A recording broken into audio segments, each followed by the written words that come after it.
So I recorded the first part of this video where we go through the 2 new letters from Sarah Boone. We dig into everything they say, how we feel about it, and what we think. But while I was reading those letters, I realized that the hearing was also today, which I'm recording this a day before you're listening to it. So what we're going to do is, after we finish with the letters, we are going to watch that hearing together, react to it together, and see if Sarah Boone's lawyer, Frank Bankowitz, gets his wish and gets to withdraw from his representation of Sarah Boone on her case. And if he does, will the judge appoint a new lawyer today? Or what's that process like? We're about to find out because we're going to read these letters together and then watch that hearing. I can't wait to hear what you think about it in the comments. So hit that like button and subscribe if you haven't already. And let's jump into the video.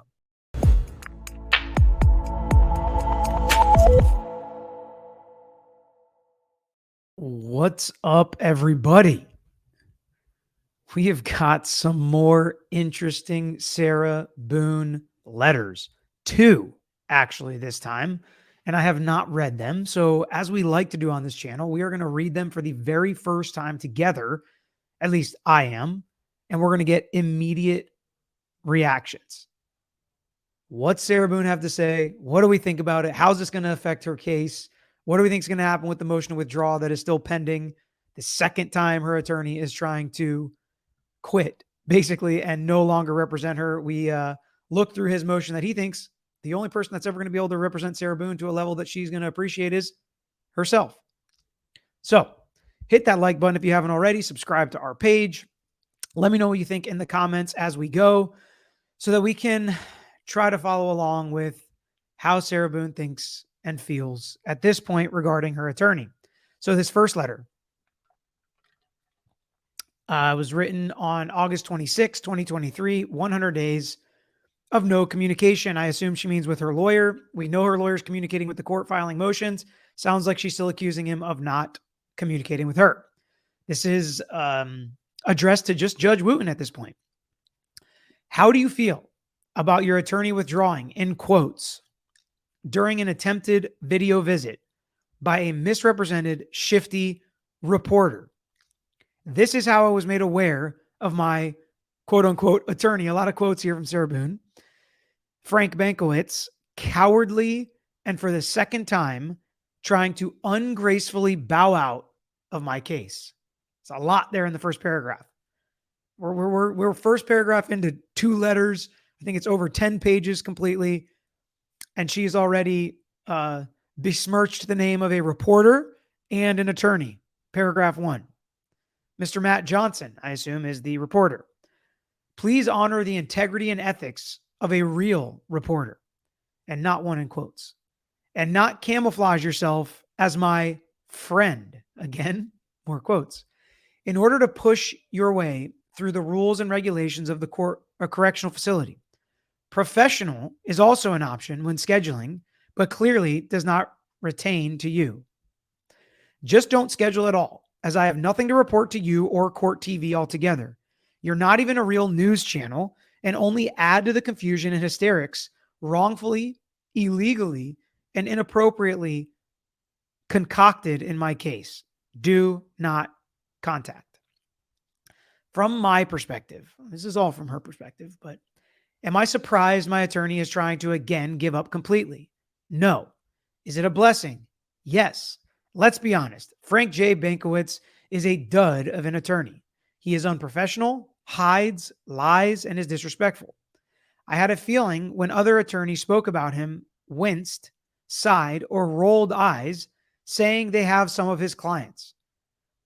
I wonder what attorneys she's speaking to, because if you're represented by counsel, you're not supposed to be talking about your case with other lawyers. But then again, therein lies the problem. If your lawyer is not talking to you,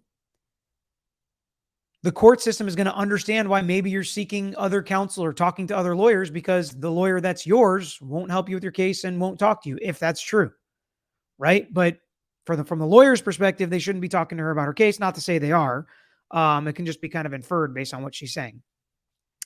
So they have some of his clients. After finding his 3 public reprimands, I announced to the court in which he said pissed him off, being the reason for his first attempted withdrawal.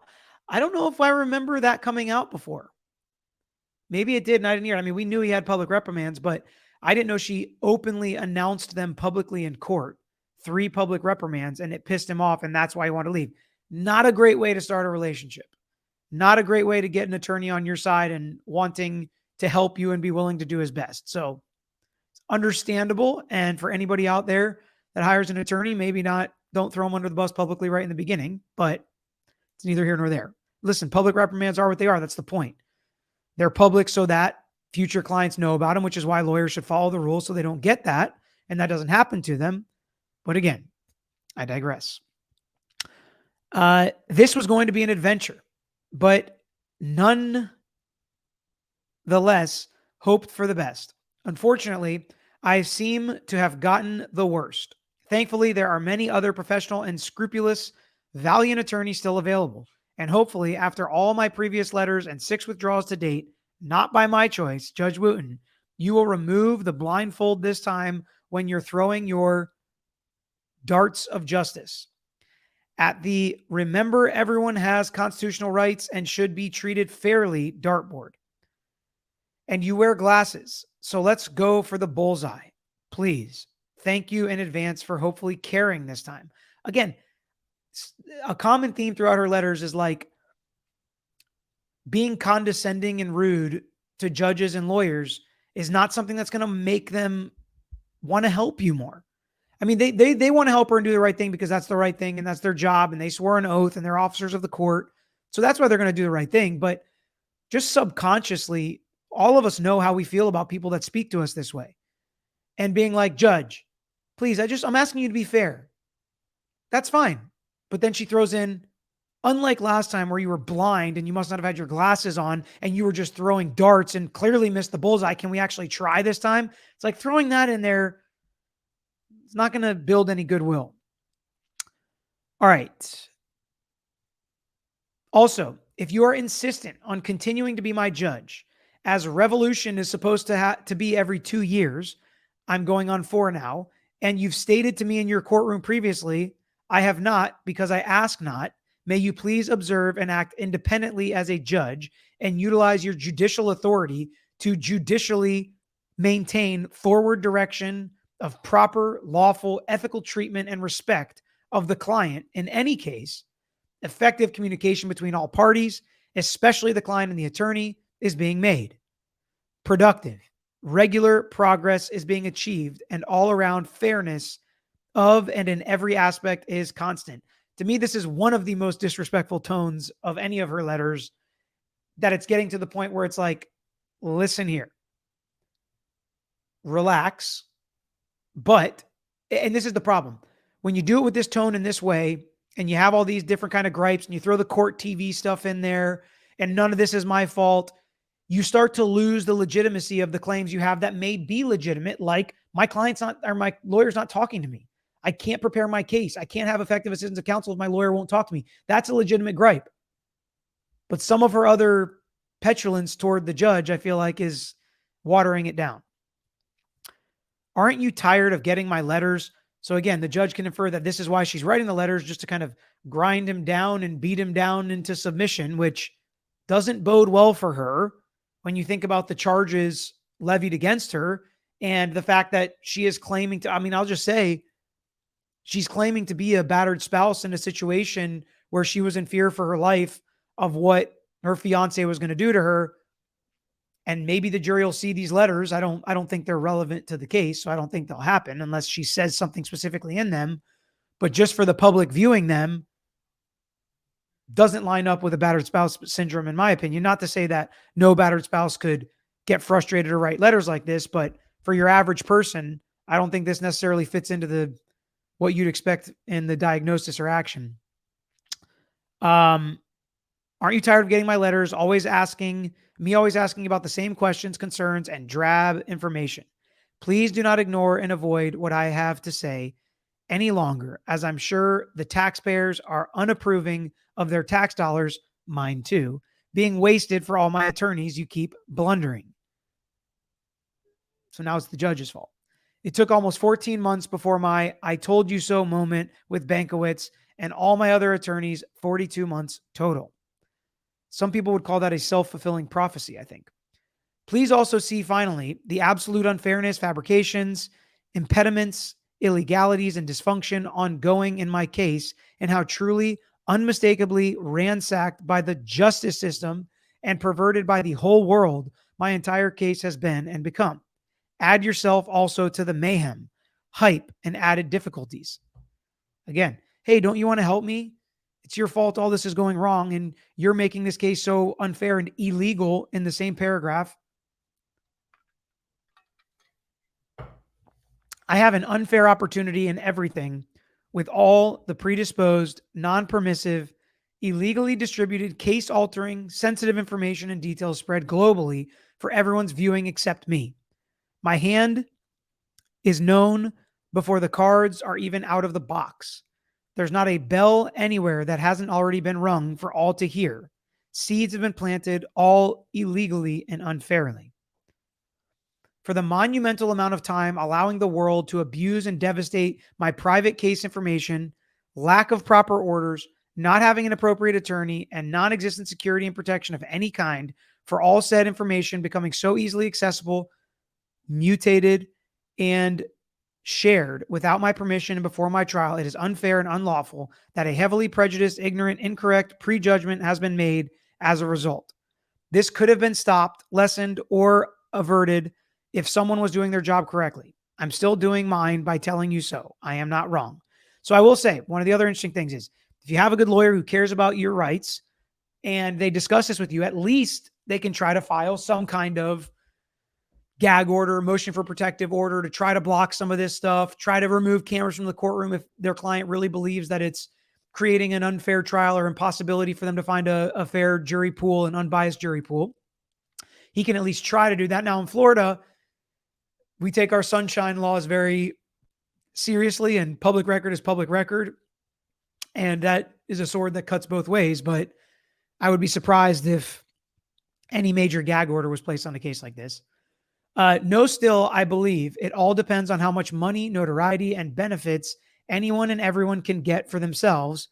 And however, no matter the destruction caused or the ominous, irreparable shadow made along the very lucrative way, a system for all the wrong reasons.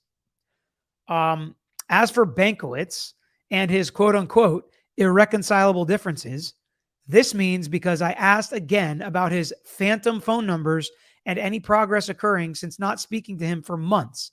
And after 408 days, 58 weeks plus, these are my favorite parts of her letters where she like breaks it down like this. 9,792 hours of his quote unquote representation from the date of appointment 7/11/22 to withdraw attempts 8/22/23, with only 6, so all those days, weeks, and hours, only 6 in-person meetings totaling 7 hours of 9,792 and 4 15-minute video visits, and 2 phone numbers given, 0 working, 0 calls answered. We've seen a lot of this. 10 letters from me, the client, trying to communicate, no response. 8 letters from me, the client, to the judge, no response productively. 4 letters from me to the client to my investigator asking him to attempt communication on my behalf to Bankowitz. 5 known attempts by investigator, C82 letter, we read that. Directly on my behalf, no response. 9 attempts made by outside sources on my behalf, including phone calls, voicemails, emails, no response. So I'll say removing the letters to the judge, all these phone calls, letters, and numbers given by herself and other people that have been corroborated in other communications, it's not a good look for Bankowitz, right? Yes, she could be lying. Yes, the investigator could be lying. Yes, these 9 other attempts could be false. And if that's true, why isn't Bankowitz coming out and publicly saying that in his filings or saying it in open court? Like, Judge, that's not true. He doesn't have to. Maybe it's attorney-client privilege. I would argue she waived by doing this where she knows is the public record now, talking about this information. But it's not a good look to have all these attempts by your client whose life is on the line and you're not responding. Also, trying to use recycled components in my case. No discovery, witness list, research, orders, instructions, records, depositions, downloads, etc. after 13 months. Nothing but confirmation of his lack of professionalism, principles, disrespect, lies, and not caring. So it seems like he was at least trying to get her an expert for this battered spouse syndrome. It would be really interesting to me if she gets a new lawyer and they go away from that. And, she argues that maybe Bankowitz was just doing that to waste time, get continuances, and try to get off the case. But it would really suck to get a seventh lawyer now, or eighth. He's her sixth, I think. So seventh would be the next person. And what defenses will they come up with? And now they have to take time to wrap their arms around discovery. And this is why judges don't like to grant these motions to withdraw. But at some point, it is irreconcilable. And he's not going to be effective counsel for her. And please note, 11 out of the 13 months are with no communication, none in any forms. So only 2 of the 13 months was he actually even speaking to her. The only difference is I want progress, productivity, honesty, respect, and results. If he were such a professional attorney from the beginning and not selling me on his stable of witnesses, historical background, and all his abundant resources, he wouldn't be still avoiding and covering behind his now second attempt to withdraw. Number 2 per motion to withdraw. Clearly, everyone can see, anyone not lobotomized in my sides would be highly unsatisfied with Bankowitz's overall performance as an attorney. See prior data for reference. And no dedication has been made on his part in my case or any productive progress or effort. What time has been put forth solely the 7 out of 9,792 in 13 months. Number 3 per motion to withdraw. What's interesting is I think she's citing paragraphs in his motion to withdraw. He has to submit his hours to get paid by the state. So I wonder if he is submitting tons of hours and she's saying he's not working at it, or if that could be contradicting what she's saying. We have some upside down pages. As I reminded Bankowitz during one of 4 video visits and him repeatedly telling me how busy he is with all his other murder cases after, again, no communication for months, I politely raised my hand to the camera where he could see and said, "Murder case? I am your client and also have been. When do I get to go to trial like all these other clients?" He said he had to think about everything and disconnected. No word since 100 days later, except for the withdrawal I learned about from court TV, not him. It's tough. Judge Wooten, with everything I've stated and all of my information produced to you in all my previous letters, so you are aware, clearly Bankowitz should not continue to be my attorney. Wouldn't you agree? Clearly you should have listened and reviewed much earlier when I was saying to communicate to you 10 letters ago, just about him. Please listen and include me going forward. It is my right. All right. Are all of these? So just this one's upside down. So let's rotate it. All right, here we go. It is my right. With that being said, and because in the past you have stated to me that you have other priorities, not allowing me rightful appropriate time to speak in your courtroom when I am allowed permittance to my meetings, and I am on your schedule for that day, 4 times going to court with Bankowitz, total times with all other attorneys 3, 7 times in ongoing 7 years that she was actually in court. Again, accusing the court of some wrongdoing here. All right. First, so here we go. Let's hear what her perspective is on those 7 court appearances. April 29th, 2022. First attorney withdrawal attempt. Judge made revise twice. I think that's what that says. Some of this is hard for me to read. Second, May 10th, 2022. Is attorney withdrawal attempt. First attorney withdrawal attempt agreed and granted. Trial was supposed to be on May 23rd, May of 23. December 27th of 22. Sixth attorney withdrawal attempt. Denied. I never even knew about it until it was stated in court during status hearing. No copies received yet. Fourth, February 10th, 2023, status hearing. Carryover. Fifth, March 31st, 2023, status hearing, carryover. Sixth, May 25th, 2023, right about when the trial was supposed to happen. Status hearing, carryover. Judge stated I was delaying trial. Me. Hence my letter dated 6/29/23, hand delivered. Second copy, 7/21/23.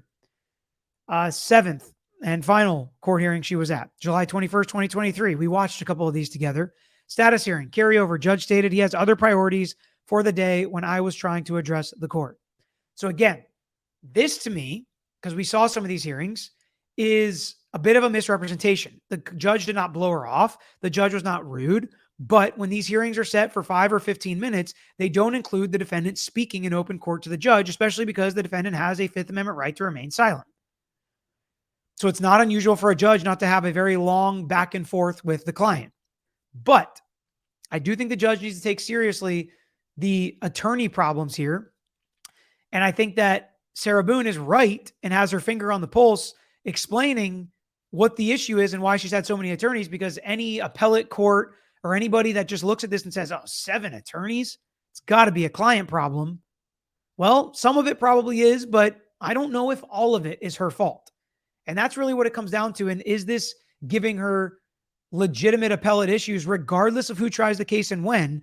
Is she going to be able to argue it was too prejudicial because of the delays and all the public perception and interest in her case and media coverage and things like that? And people made up their mind. It was impossible to find a fair and impartial jury. I don't know. I think that's still an open question. Please grant Frank Bankowitz motion to withdraw as my attorney. So now I think the judge is more likely to grant it because both sides want it to happen. Sarah Boone didn't really want it to happen last time, regardless of what she thought about Frank Bankowitz and his public reprimands. I, Sarah Boone, permit Judge Wayne Newton to release Frank Bankowitz entirely from my case and obvious aforementioned reasons stated. I will allow withdrawal when it should be termination. We all know it. Me and my hope. Next. In the meantime, of the selection of my next attorney, I am pleased, and also going forward, please enable and support me in still trying to utilize my constitutional right as a still proud citizen of the United States and stop willingly, actively allowing no violations of said rights. See previous letter dated 5/15/23. Please include me. Please listen to what I have to say. No one else does or has it's my case. Hopefully, futuristically, with a better, more appropriate professional attorney of your choosing, less letters, if any, will be generated, and more time you will have to dedicate to all your quote-unquote priorities you made known to me in the past. Again, this disrespect and condescending language and threats, this would make a judge, this would make me, I'll just say, not want to grant the withdrawal, because the last thing I would want her to think is these letters worked. So any problem I have in the future, I'm going to write 10 more letters. It's not how it's supposed to be done. Part of it, though, I'd have a conversation with the lawyers being like, do your job. Do your job so I don't get these letters, please. Please know also, Your Honor, I know I am not priority as you condescendingly and incorrectly stated. Yikes. Judge Wooten is probably a very patient man. I don't know him personally. But, this is going to test his patience. You got to have the patience of Job to deal with this. Nor am I making myself out to be or ever have been. You just said incorrectly stated, which would mean you are making yourself out to be, but whatever.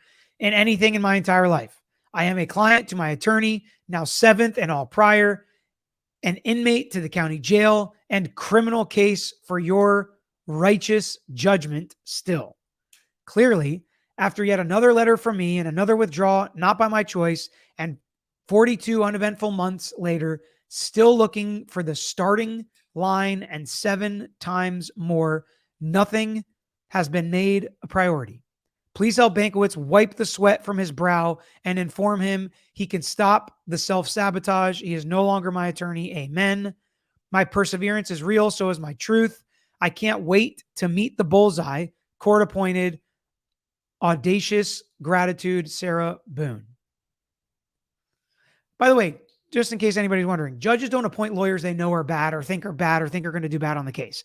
They think they're hitting the quote-unquote proverbial bullseye every time they appoint a court-appointed lawyer, who court-appointed lawyers have to check certain boxes and be in good standing and be able to handle these cases and be qualified for these cases. They wouldn't just pick a first-year attorney who's never tried a criminal case to represent Sarah Boone. She might have a legitimate gripe with that. That's not what they picked. That's not what Bankowitz was, regardless of what anybody wants to say about him or what the public reprimands say. He was qualified and able to handle her case. Now, it sounds like he didn't have enough time to handle her case.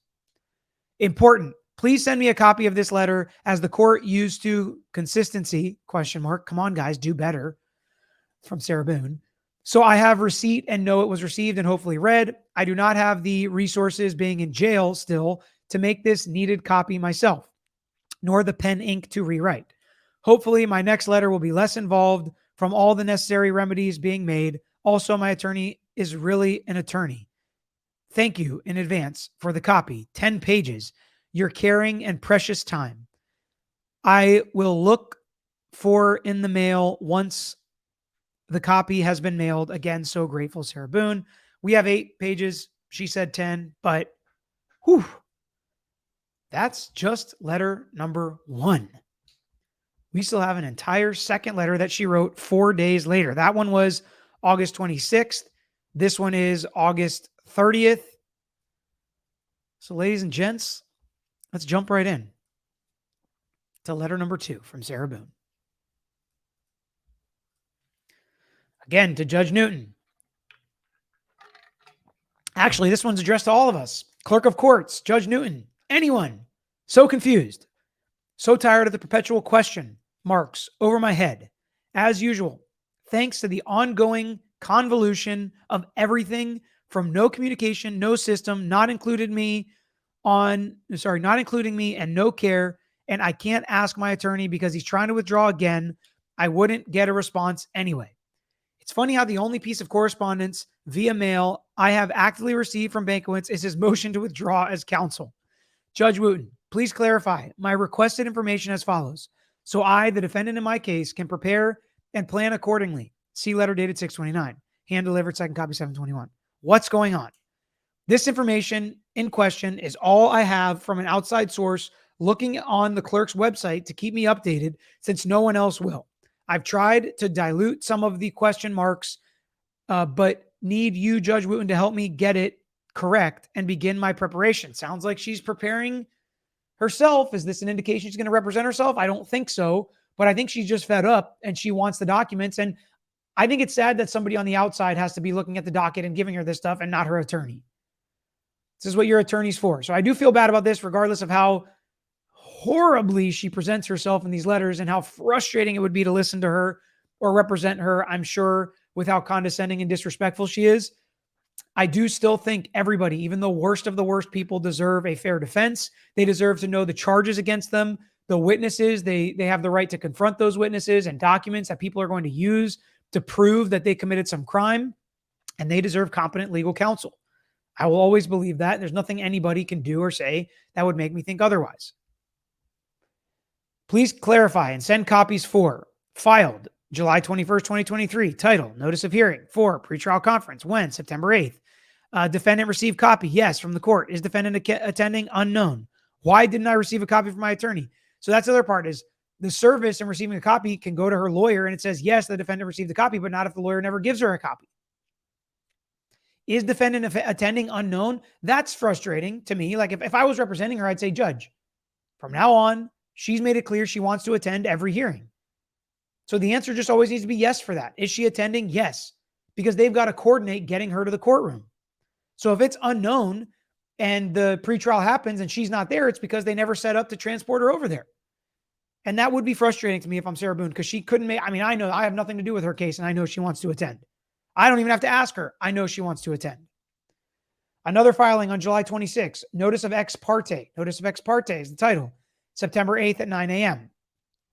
Did defendant receive copy? No, from either. She wants a copy. Is the defendant attending? Unknown. I thought the pretrial conference was on this date. See previous filing. Is this meeting for recycled psychologist? Why didn't I receive a copy from the court? Why didn't I receive a copy from the attorney? So just saying notice of ex parte, we don't really know what that is. She should know. If this has to do with her case, she should know about it. If somebody's meeting ex parte with the judge, she should know about it. She maybe doesn't have a right to be there depending on what the meeting is, but she should at least know what it's about. Filed August 22nd. Notice of hearing status hearing September 15th. Did the defendant receive a copy? Yes, from the court. Is defendant attending? Unknown again. Is this for the motion to withdraw? It was filed on the same day. If not, what for specifically? Why didn't I receive a copy from my attorney? Again, frustrating. Not how it's supposed to go. She should receive a copy. She should know what that hearing is about. Because if it is a notice to withdraw, or a motion to withdraw, I should say, then she has a right to be heard. Does she want him to go? Does she not? Now, she wrote it in a letter, but she has to be at that hearing. She has to.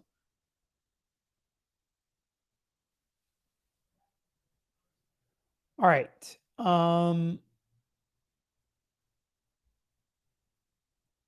Friday, August 22nd, or sorry, filed August 22nd, motion to withdraw. Did defendant receive copy? Yes. Why didn't I receive a copy from the court now, she says.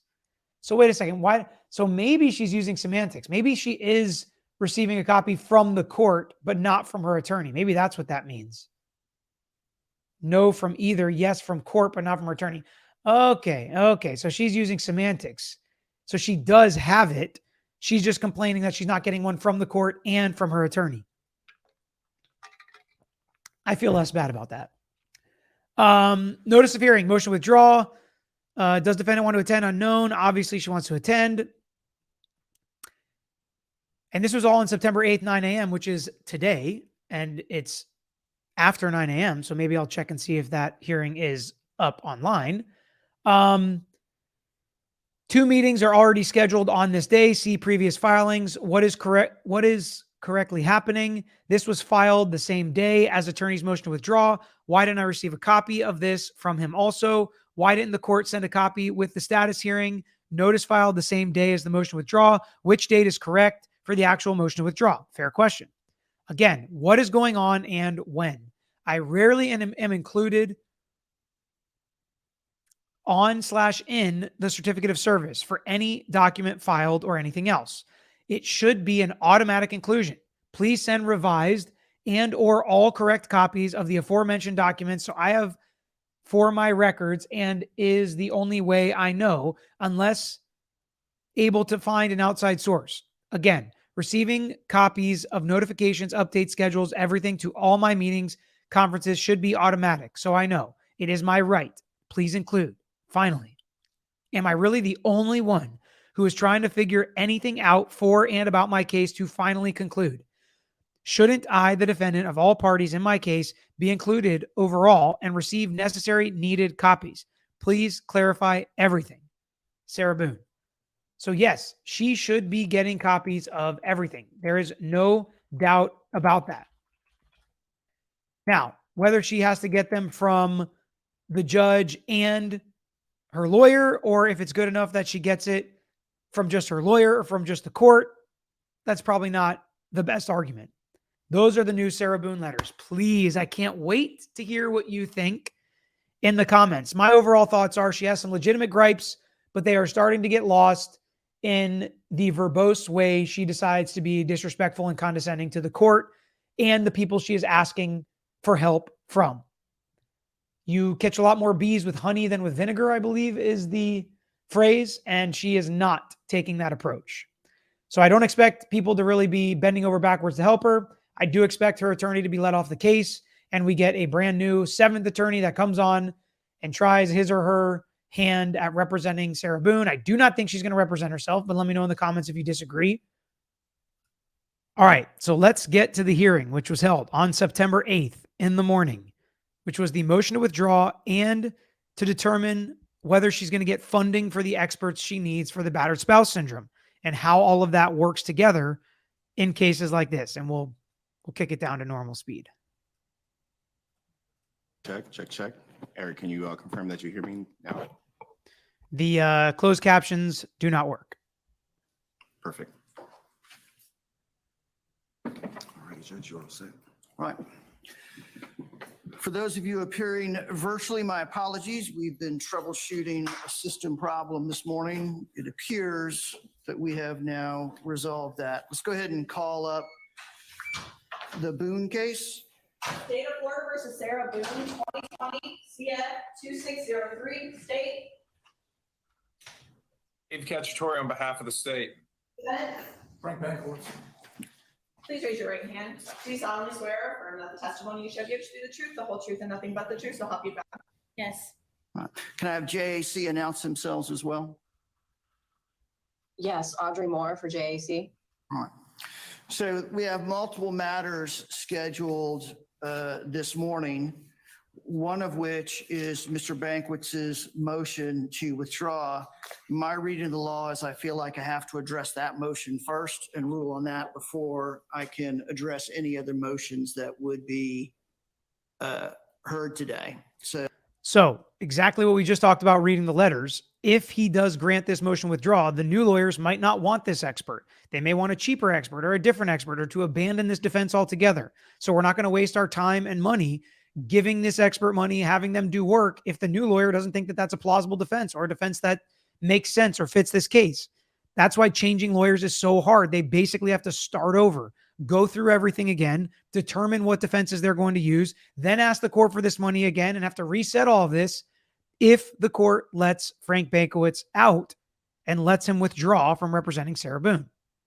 So, Mr. Bankwitz, I'll start with you. Tell me why you're moving to withdraw. Judge, the letters that have been coming to your honor, the derogatory berating of my services in this case, I can't effectively represent her. She doesn't trust me. She calls me a dud, I think, a buffoon. It's embarrassing and sucks for any lawyer to have somebody talking like this about you publicly. And I think he's got a very good argument that these letters show she doesn't have confidence. She's calling him a buffoon. She's disrespectful, and he should not have to be subjected to that. He's a lawyer, an officer of the court. I agree with him there, regardless of if I think he should have communicated with her more. The way she speaks to people is not something, and we're going to hear a warning from the judge at the end that you can't be treating people like that. You do not have a right to do that, and just expect people to still like you and just keep their head down and work really hard for you as you're berating them and being, a jerk to them. And so that's what Bankowitz basically says. And luckily, he doesn't have to violate attorney-client privilege because Sarah Boone wrote it all to the court. He wouldn't have been able to say what she said in the past specifically. He would have had to be more vague about what these irreconcilable differences are. But the court has seen this firsthand and knows exactly what Frank Bankowitz is talking about, thanks to the letters, a few of which we just read. On and on and on and on. And no one should have to endure that type of derogatory comments and expect to effectively represent someone, especially in a murder case. Ms. Boone, I read your letter dated August 26, 2023, and your letter dated August 30th, 2023. And just so we're clear, I read all of the letters that you send to the court. Whether I respond or not is based on what's in the letter and whether I'm asked to actually do something that's within my purview as a judge or not. So he lets her know because, again, she was being condescending in those letters we just read. He's saying, I actually do read all of these, but I only am going to act or do something if it's requested and it's within my purview and my job to do as the judge, which not everything you ask and say is within my purview or my job to do. If I understand correctly, you have now decided that you think it would be best, in fact, if Mr. Bankowitz was allowed to withdraw. Is that correct? Yes. All right. And that's the difference maker between this motion to withdraw and the last one. She's on board. She wants him out. Last time she was trying to make it work, trying to basically, force him with tough love or whatever you want to call it by being rude and basically trying to push him to do better for her by being condescending and disrespectful. Works for some people, I guess. Didn't work for Mr. Bankowitz. I don't think it's going to work for anybody that's working for Sarah Boone. But that's what she tried to do and wanted to keep him on after the last motion to withdraw to keep the case moving forward and not cause a delay. Now she succumbed to the fact that ain't going to happen. So she is on board with letting him withdraw. Judges almost always grant it at this point, but let's hear what the state has to say.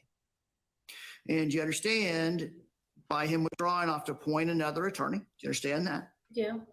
And that attorney is not standing here, so we're not going to be able to address, and I'll give the state a chance to talk to me as well. But assuming I grant this, we won't be able to address the other issues that were docketed for today, which means I'm going to have to reset your case for a later date. Do you understand that? I'm not sure what items it is you're speaking of. I haven't received a copy yet of the letter. So we're having a hearing today in regards to authorization for payment for an expert that your attorney believes he needs to defend you in an issue about the compensation of that expert, which is why JAC is participating today. I don't know if your next lawyer is going to think that that expert's the right person to use, or whether they're going to go a different route after consulting with you. And even if they did, they're not standing here. And once Mr. Banquets is out, he's out. He can't argue the motion. So do you understand that? I fully understand. All right. And if you remember back, it took months to even get to this point and get the JAC person in here to talk about compensation for this potential expert. So if we do this all over again, it's probably going to take months again. It's not something that's going to happen next week.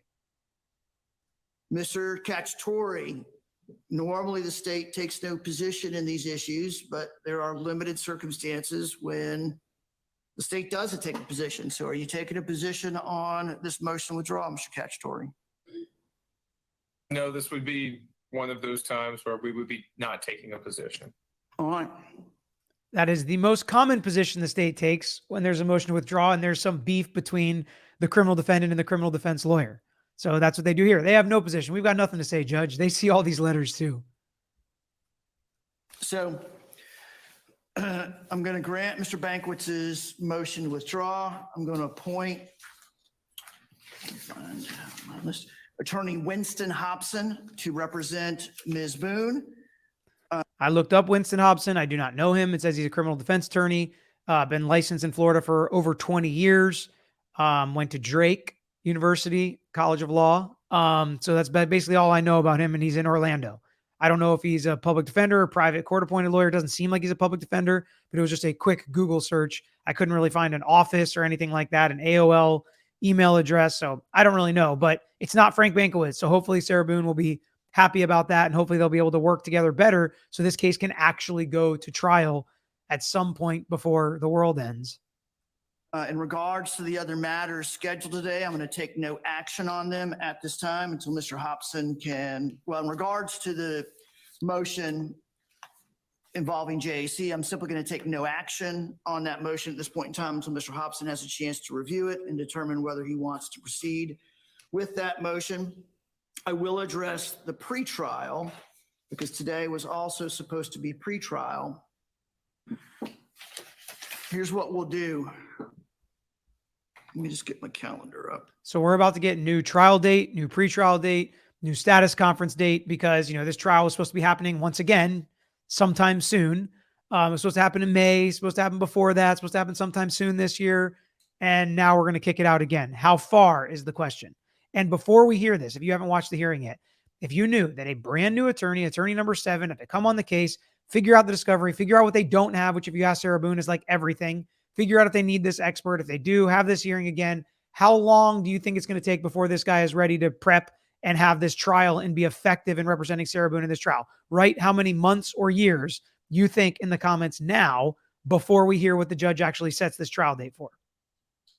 You could just pause the video if you want. As far as pretrial conference, I'm going to set this case for pretrial conference on Tuesday, November 28th, in a trial period. Tuesday, November 28th. Today is September 8th. You're probably listening to this on September 9th or even after. So September 8th to October 8th is a month, to November 8th is 2 months, to November 28th is less than 3 months is the pretrial. And the pretrial is a few weeks before the trial. So the trial is going to end up being in December. So 4 or 5-ish months. What do you think the chances are this case goes to trial in December? I'm not even going to wait for you to put it in the comments. It's 0. No chance this case goes to trial in December, in my opinion. Period starting Monday, December 11th. I think any earlier period of time would be unrealistic for Mr. Hobson to get on board, get up to speed with the discovery. Even that period of time is unrealistic, Judge, but he's trying to move the case, right? Because if he sets it for 12 months from now, or what some of you may have put in the comments, then Sarah Boone's going to be pissed. So at least he's saying, okay, let's do it now. And if Sarah Boone likes and respects his lawyer, she's going to see he's working. And even with all the work he's doing, he can't get it prepped in 4 months. So they're not going to go to trial then. My guess is there will be another continuance. Hopefully this trial happens in 2024, but it stands to be seen. and determine how he wants to proceed in regards to any experts. But I will set a status hearing on the case prior to that.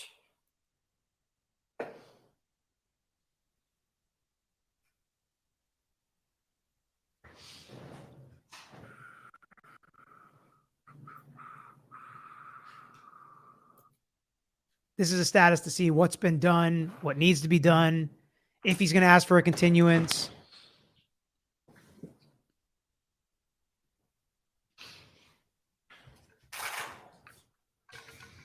Talk about any new letters she writes.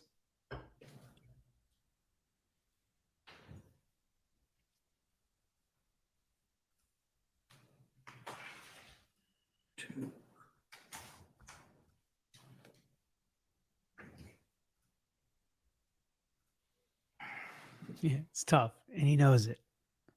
Because it's got to be enough time for him to get his arms around the case to even know what the status is. So it can't be, in 2 weeks. Give him time to meet with Sarah Boone, talk, look through the discovery. But if you said it 3 months from now, now we're talking about right when the trial's happening. So it's got to be before the trial.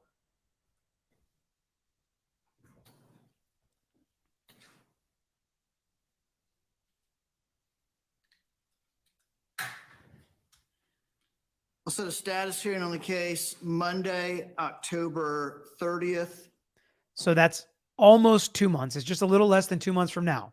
So this lawyer's going to have to jump on it and figure out what the issues are in the next 2 months and figure out, can he take this case to trial in December? Do we need to figure out if we need to afford an expert? Are we going with that defense? Are we calling these witnesses? Are we missing discovery that we need to ask the state for?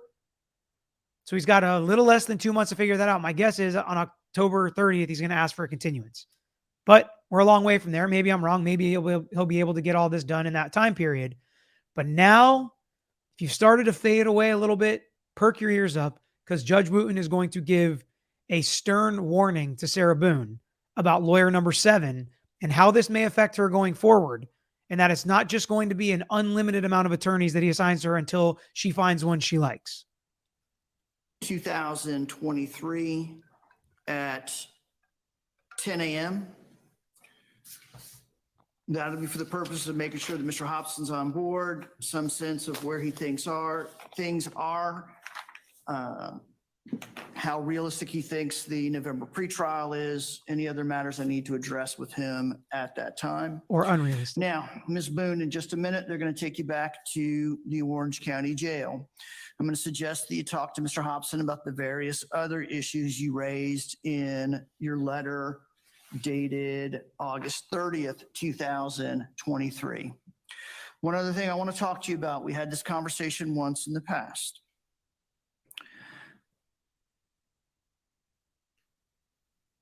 Clearly, your working relationship with Mr. Banquets was such that it deteriorated to the point where the two of y'all just couldn't work together to defend your case. So I'm not going to try to referee how that played out, why that unfolded the way it did. But one thing I want to caution you about, if this becomes a problem on another court-appointed attorney, I'm going to look more closely at what the alleged disputes are. You have a right to a court-appointed lawyer. There are certain decisions a defendant gets to make in the defense of their case that are absolutely theirs, such as whether they go to trial or not, such as whether they testify or not. But there are many decisions in a case that a lawyer gets to make. And while you certainly have a right to consult with your lawyer and discuss with your lawyer, they don't automatically just do whatever you say. They use their professional judgment and experience and look at the evidence, look at the law, and do the best they can. Also, you've got court-appointed counsel. As I've explained to you before, court-appointed counsel rarely have the luxury of representing one person and only having one case to focus on. I have concerns that your expectations of what any court-appointed counsel might do as far as spending time with you and the depth and degree of communication may be unrealistic expectations. You always have the right. Now, they can be unrealistic if you think they're going to only have one case and only meet with you and devote all their time to you, which Banquets has literally said he's doing for some of the death penalty cases, which is different. Death is different. But I really like his explanation here. I like this warning. I like the fact that he said, you absolutely can decide some things, but your lawyers get to decide a lot of the strategy based on their experience and their professional judgment. That's all really good. Now, there's one thing I saw that I do not like about Judge Wooten, and that was his coffee cup or his, Tervis or Yeti or whatever it is, has a logo on it I really don't like. So I'll try not to hold that against him. Right, to retain a lawyer to represent you, and then that's between you and that lawyer. What he was saying there is if you hire somebody privately and you pay them money out of your own pocket, sure, you can demand certain hours. And if he agrees and you agree, that's a private contract. If he says, I will only take your case, you're allowed to do that. Lawyers are allowed to do that. Now, usually they'd charge a lot more for it, I would think. They can say, I'll spend 20 hours a week on your case, whatever it may be, and I'll show you the hours. And you pay me by the hour. There's all sorts of different agreements you can contract for privately, but that's not how court-appointed lawyers work. You can demand whatever expectations that you have as part of that agreement. But when it's a court-appointed lawyer, you have to accept and understand that they have other cases, other courtrooms, other responsibilities.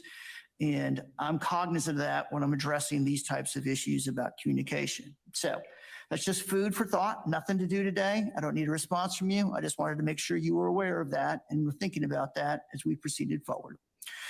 So again, the court minutes reflect that I'm court continuing pretrial. I have granted a motion withdraw. I have appointed Mr. Hobson to represent the defendant, and I'm taking no action on the motion, the ex parte motion for cost directed where GAC is responding. Ms. Boone will be returned to the Orange County Jail pending disposition of her case. Thank you, Judge. All right. I'm not able to say anything.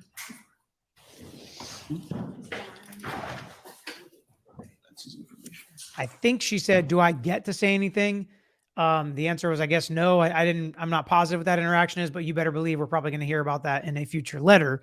I think the best part of that hearing, and it was basically a response to all of her letters and comments to the judge, was the judge's stern warning. Treat people with respect. You do not have the right to say and do whatever you want to your attorney and tell them to only work on your case and force them to do everything you say they need to do. That's not how this works, especially with court-appointed attorneys.